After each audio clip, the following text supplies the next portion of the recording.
Welcome to the next work in progress video for Bob's Track Builder. There's been a number of changes that I've made recently. The most obvious that will be visible at the moment is the 3D view. There's different ways you can work now, different layouts you can use. I'm going to try and focus on the 3D view for most things from now on. It's the thing that gives you the most immediate feedback, so hopefully we can do more work in just this view.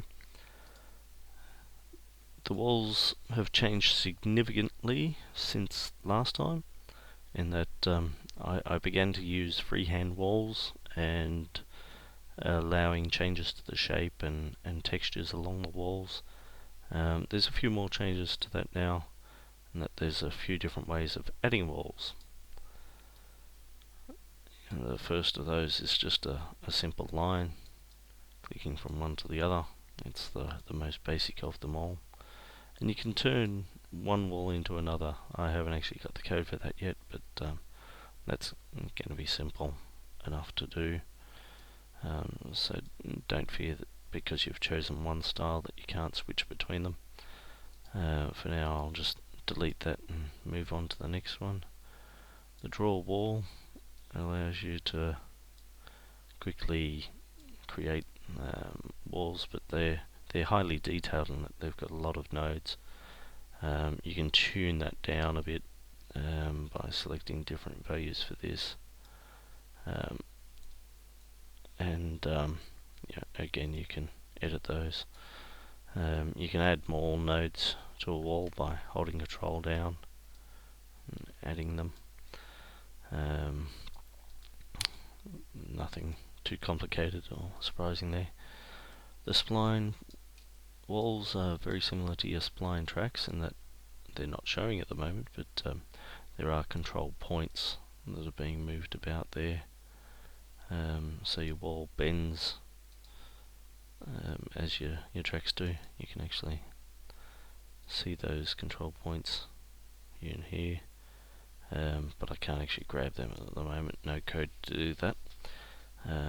Yet to be built into B2B. The final way to add a wall is the curve, and this is my favorite for any wall that is going to run along the edge of the track. You can see that's not a bad wall if you want to get it close to the track or more consistent. I've got a tool here which really is freshly programmed tonight, so anything could happen, and that allows you to just pick a wall and pick a track and drag it to it. You see here it's not actually conforming to the track too well at the moment. That's more a matter of the number of nodes that you've got along there. So if we go in here, this is where it's useful to see from a top view, and just add a few more nodes there, switch back to this mode, and you'll find it hugs the road a lot better. You can then make minor adjustments. So we can pull this wall around here. Again, some of this stuff looks better if you've got a higher panel length. You can switch between the wireframe modes now using the W key, and that'll give you a good idea of the number of polygons that you're generating by changing these values. Switch that off. The other thing you can do that I've shown before in a video but not in the 3D view is your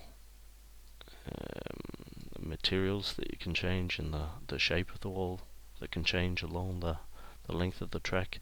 You start off here with one shape, one set of materials that is used, but again, by holding Control down and just clicking along the wall, you'll be able to add more.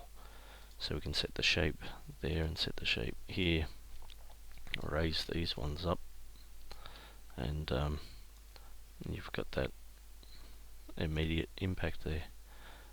Switch back to here and pull these right down to the ground, and you'll see how you can close off a wall now. It's not the best way to do it.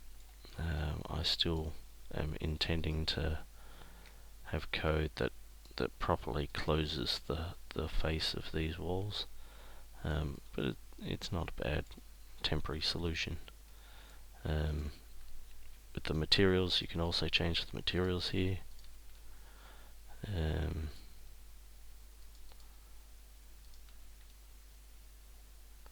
So tell it to set the material,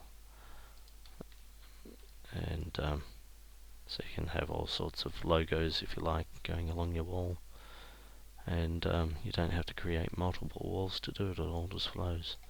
Again, you can just pull those around and see that effect immediately happening in your 3D window.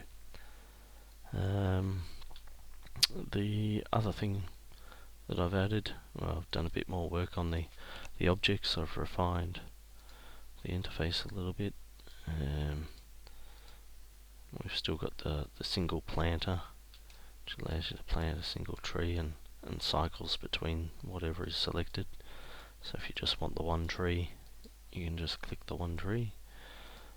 This is new, it's a line tool, so you can do a line of objects, space them out more.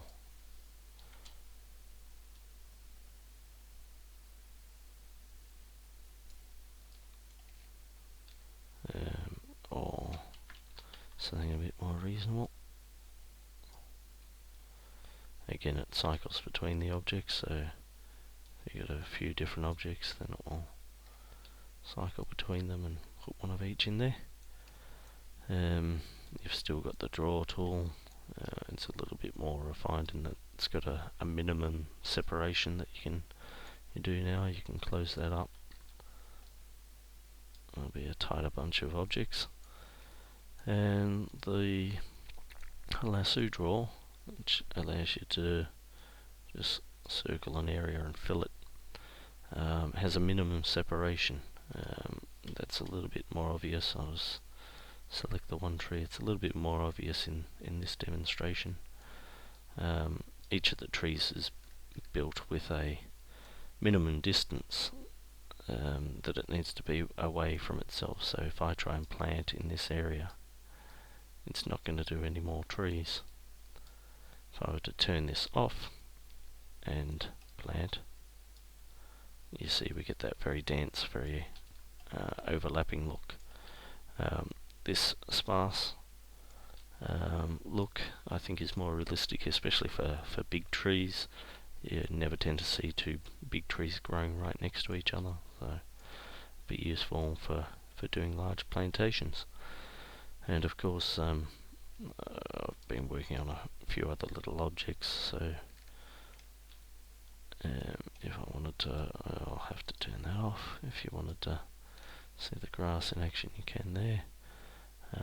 So you can make new roads look old by doing such features on them.